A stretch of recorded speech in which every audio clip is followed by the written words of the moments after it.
बहुत साल पहले की बात है। उदयपुर में एक बहुत बड़ा जंगल था। वो जंगल बहुत गहरा था। उस जंगल में शेर खान का शासन था। शेर खान बहुत ही शक्तिशाली और बुद्धिमान राजा था। शेर खान अपनी पत्नी शेरनी और बेटे शेरू के साथ बहुत ही सुख शांति से रहते थे। शेर खान शेरू से बहुत प्यार करते थे। सब कुछ ठीक ठाक चल रहा था। एक दिन किसी भयानक बीमारी के कारण शेर खान की मृत्यु हो गई। शेर खान की पत्नी और बेटे उसके मृत शरीर के पास बैठकर खूब रोने लगे। ऐसे ही कुछ दिन बीत जाता है। शेर खान की मृत्यु के बाद उसके मंत्रियों ने जंगल का राजा बनने का दावा करने लगे। वो सभी एक जगह इकट्ठा होते हैं और एक एक करके राजा बनने की इच्छा व्यक्त करते हैं।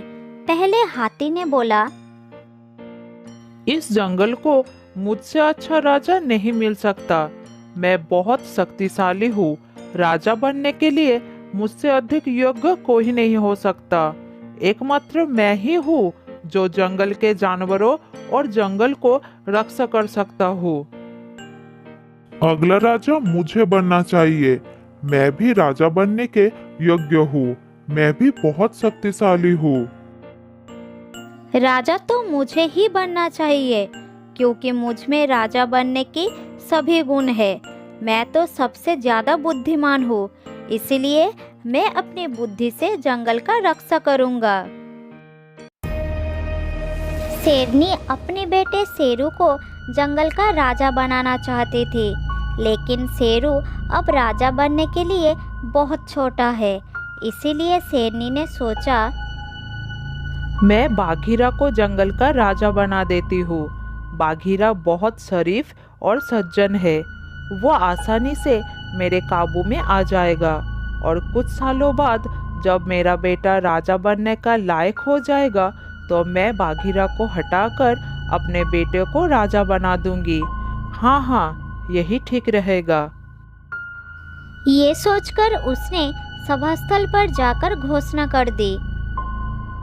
महाराज शेर खान की मृत्यु के बाद इस जंगल को एक राजा की आवश्यकता है।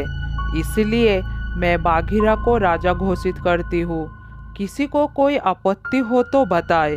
अब से इस जंगल का नया राजा है बाघीरा। बाघीरा बहुत ही बुद्धिमान और ईमानदार था, इसीलिए किसी ने उसके राजा बनने पर आपत्ति नहीं किया। सभी जानवर बाघीरा को अपना राजा मान लिया। राजा बनते ही बाघीरा ने जंगल के लिए जरूरी काम करना शुरू कर दिया। उसके काम से जंगल के जानवर बहुत खुश थे। देखते ही देखते राजा बाघीरा ने जंगल के सभी जानवरों का दिल जीत लिया। वह सभी अपने नए राजा की प्रशंसा करने लगे। बाघीरा जी, आप बहुत अच्छा राजा है।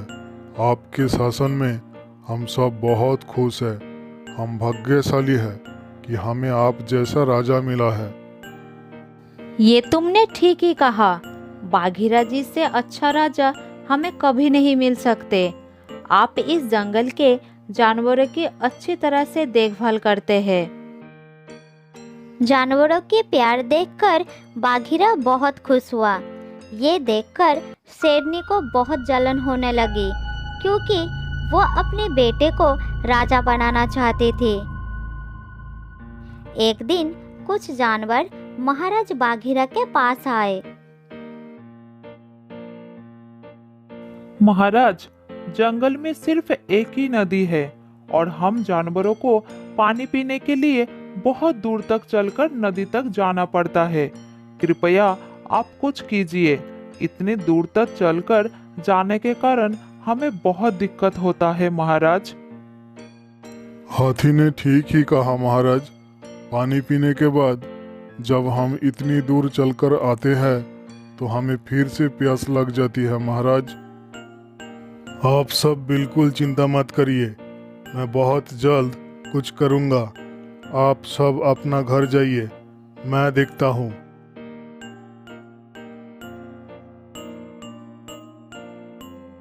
महाराज बाघीरा नदी के पास गया और नदी को देखकर सोचने लगा, मैं कैसे जानवरों की पानी की समस्या को सुलझा सकता हूँ। मुझे जल्द ही कुछ करना होगा। काफी देर सोचने के बाद उसे समस्या का हल मिल गया। उसने अगली सुबह सभी जानवरों की सभा बुलाया और कहा, अब सभी की परेशानी को समझते हुए मैंने ये फैसला लिया है कि नदी में से 4 नहरें निकाली जाएगी, जिससे नदी का पानी पूरे जंगल में पहुंच सकेगा और किसी को पानी के लिए चलकर इतना दूर नहीं जाना पड़ेगा। अपने राजा की बात सुनकर सभी जानवर बहुत खुश हुए, लेकिन ये सुनकर शेरनी को बिल्कुल अच्छा नहीं लगी। वो नहीं चाहती थी कि जानवर बाघीरा को पसंद करे। इसीलिए शेरनी अगले दिन बाघीरा को अकेले में अपने पास बुलाया। बाघीरा, ये नहरें नहीं बनेगी, सबको बता दो, ये काम तुमसे नहीं होगा। लेकिन नहरें बनने से जंगल के जानवरों को बहुत फायदा होगा। आप ऐसा मत करिए। मैं जानती हूँ, लेकिन अगर सब कुछ तुम कर दोगे तो मेरा बेटा शेरू क्या करेगा?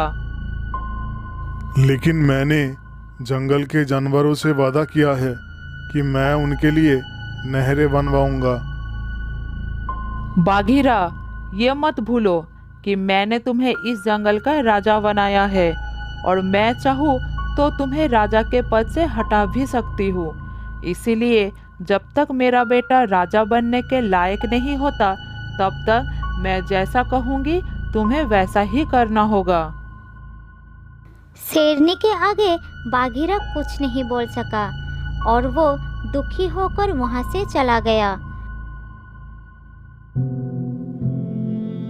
उसने नहरें बनाने का इरादा छोड़ दिया और किसी से मिलना जुलना भी बंद कर दिया। ऐसे ही कुछ दिन बीत गया।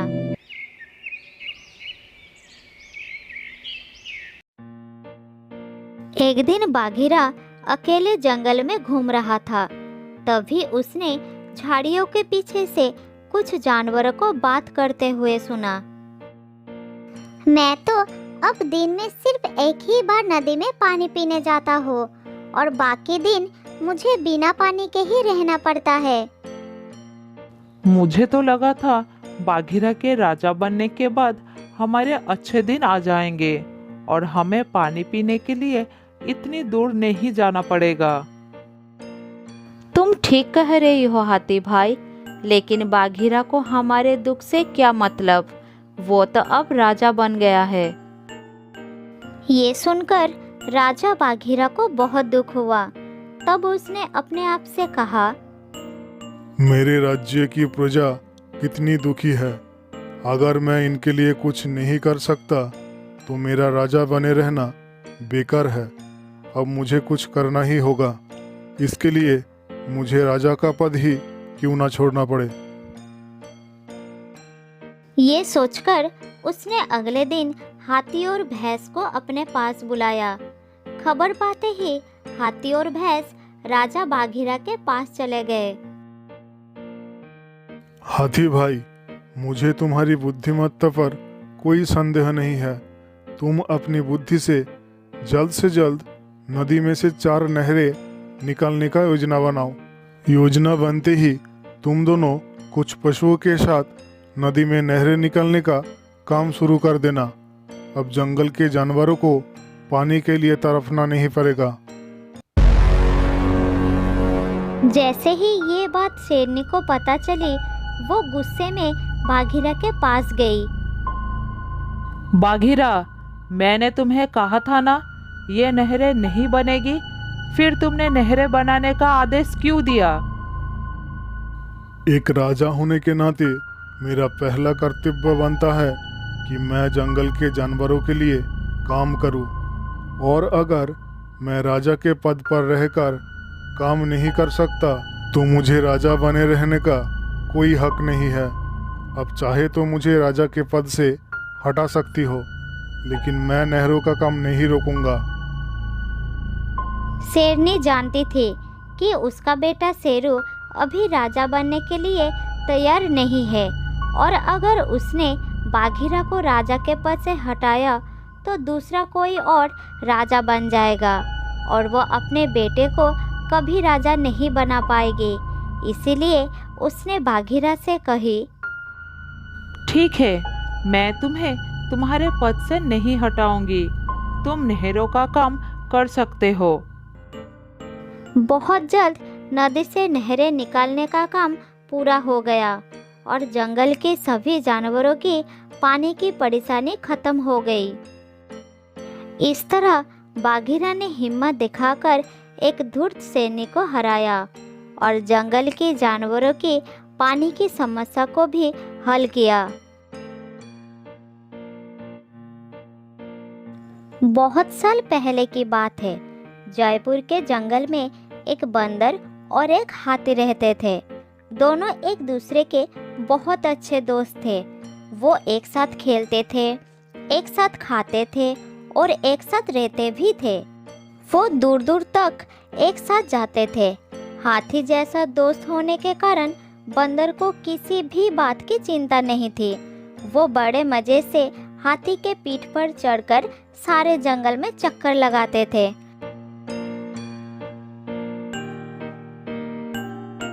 बंदर बड़ी शान से जहाँ मन चाहता हंसते गाते हुए चला जाता था। जंगल के सारे जानवर इन दोनों की दोस्ती को देखकर आश्चर्य हो जाते थे। ऐसे ही हाथी और बंदर की जिंदगी बहुत मजे से कट रही थी। उस जंगल में एक सियार भी रहता था। हाथी और बंदर की दोस्ती देखकर उसे बहुत जलन होता था और बंदर पर बहुत गुस्सा आता था, लेकिन वो उन दोनों का कुछ बिगाड़ नहीं पाता था। वो मन ही मन चाहता था उन दोनों में फूट पड़े और बंदर की जगह वो हाथी का दोस्त बन जाए। सियार मौके का इंतजार करने लगा, क्योंकि बंदर के रहते वो हाथी का निकट नहीं जा पाता था। एक दिन सियार को मौका मिल गया। बंदर किसी काम से जंगल के अंदर गया था। हाथी अकेला एक पेड़ के नीचे खड़ा था। सियार धीरे धीरे हाथी के पास गया और कहा,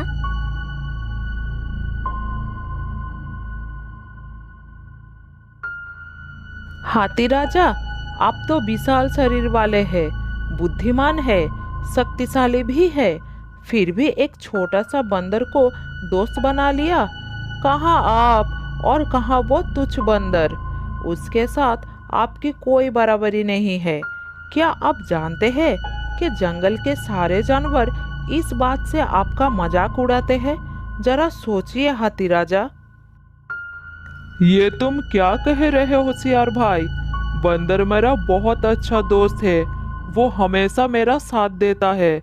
मैं किसी की बात नहीं सुनना चाहता। साथ देने का क्या फायदा है? वो आपकी कोई मदद नहीं कर पाएगा।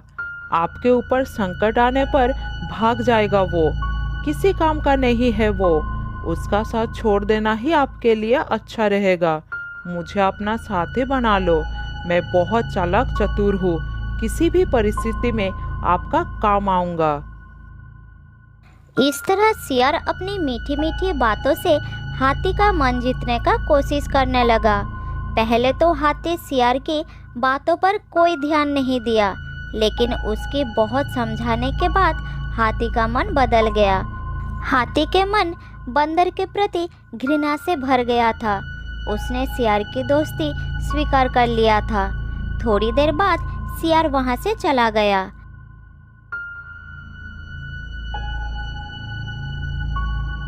इधर बंदर अपना काम निपटा कर हंसी खुशी मन में हाथी के पास आया। हाथी भाई, मैं आ गया। आज तुमने मुझे आवाज नहीं लगाई, फिर भी मैं आ गया। चलो दोस्त, आज हम पहाड़ी के तरफ चलेंगे। पहाड़ी फलों का स्वाद लेंगे। घूमेंगे फिरेंगे, बड़ा मजा आएगा। मैं क्या तुम्हारा नौकर हूँ जो तुम्हें अपनी पीठ पर बैठाकर सैर कराओ? जाओ अपना काम करो, मैं कहीं नहीं जाऊंगा। मूर्ख बंदर कहीं के। मेरे दोस्त, कैसी बातें कर रहे हो? क्या मुझसे कोई भूल हुई है? अगर कोई भूल हुई है तो खुलकर बताओ, मैं अपनी गलती का माफी मांग लूंगा।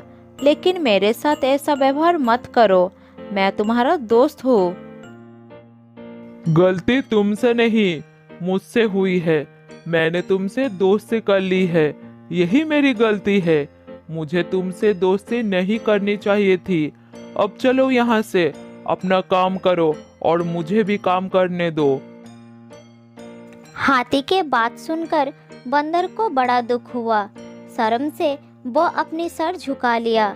उसी समय वहां पर सियार लौट आया।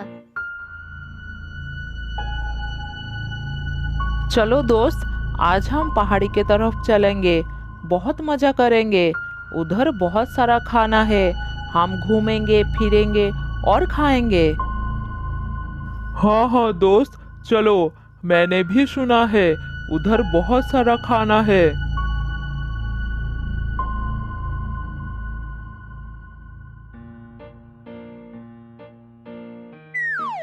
सियार हाथी के ऊपर सवार होकर बैठ गया और हाथी आगे बढ़ गया। बंदर वहां पर खड़ा होकर ये सब देखता रहा। उसको बड़ा कष्ट हुआ, लेकिन वो और कर भी क्या सकता था। वो समझ चुका था कि सियार ने हाथी की बुद्धि भ्रष्ट कर दी है। ये भी हो सकता है कि हाथी किसी संकट में फंस जाए। ये सब सोचकर बंदर हाथी का पीछा करने लगा।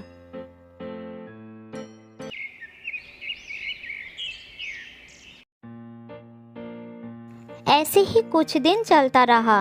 बंदर हमेशा हाथी को अपनी नजर पर रखता था।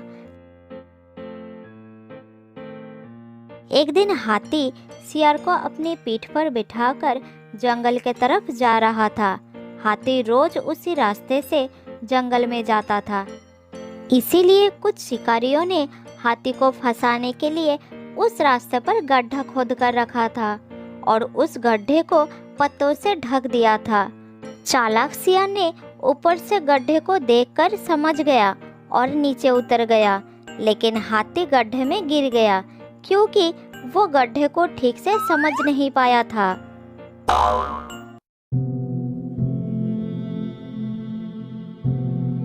अरे सियार भाई, मैं तो गड्ढे में गिर गया हूँ, मेरी सहायता करो। कोई उपाय निकालो, मेरा दम घुट रहा है, जल्दी निकालो मुझे। हाथी भाई, मैं अभी जाकर आता हूँ। जब तक मैं ना आऊँ तब तक मेरा इंतजार करना, मैं अभी वापस आऊँगा। जल्दी आना मेरे दोस्त, मुझे यहाँ से निकालने वाला कोई नहीं है। तुम नहीं आओगे तो वो शिकारी मुझे पकड़कर ले जाएंगे।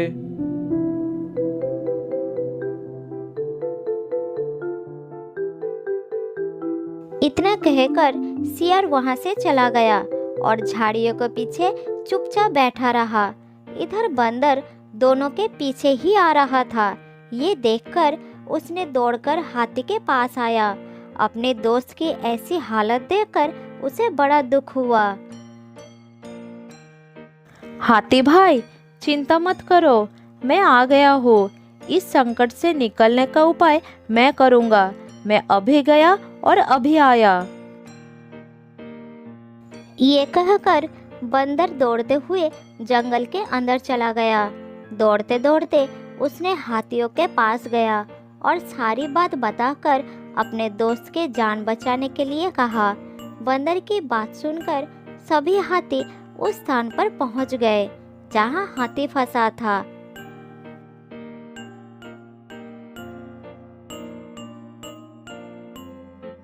हाथियों ने मदद का हाथ बढ़ाते हुए हाथी को गड्ढे से बाहर निकाल लिया। हाथी अब पूरी तरह स्वतंत्र हो गया और अपनी प्रिय मित्र बंदर को देखकर अपनी गलती पर पछतावा करने लगा। वो उसकी तरफ बढ़ गया और माफी मांगने लगा।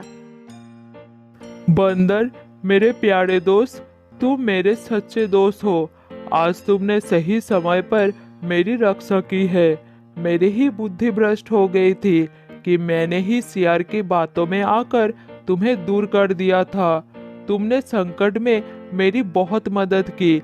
आज दोस्ती का सही अर्थ मुझे समझ में आ गया। मुझे माफ कर दो दोस्त, ऐसा गलती फिर कभी नहीं करूँगा। कोई बात नहीं दोस्त, सही समय पर दोस्त ही दोस्ती के काम आते हैं। इस तरह हम अपने फर्ज निभाते हैं। मुझे खुशी है कि मेरे दोस्त सही रास्ते पर आ गया। अब मुझे कोई चिंता नहीं। सच्चा दोस्त वही है जो आवश्यकता पड़ने पर काम में आए। मतलबी दोस्त पर कभी विश्वास नहीं करना चाहिए। वो तो मौका देखकर रंग बदल लेते हैं। अपनी सच्ची दोस्ती पर विश्वास रखना चाहिए और किसी की बातों में आकर अपने दोस्त पर अविश्वास नहीं करना चाहिए। हाथी ने सभी को धन्यवाद दिया और बड़े प्यार से बंदर को अपने ऊपर बैठा लिया और गाते मुस्कुराते आगे बढ़ गया। कपट सियार ये दृश्य देखकर सब समझ गया और वहां से चला गया।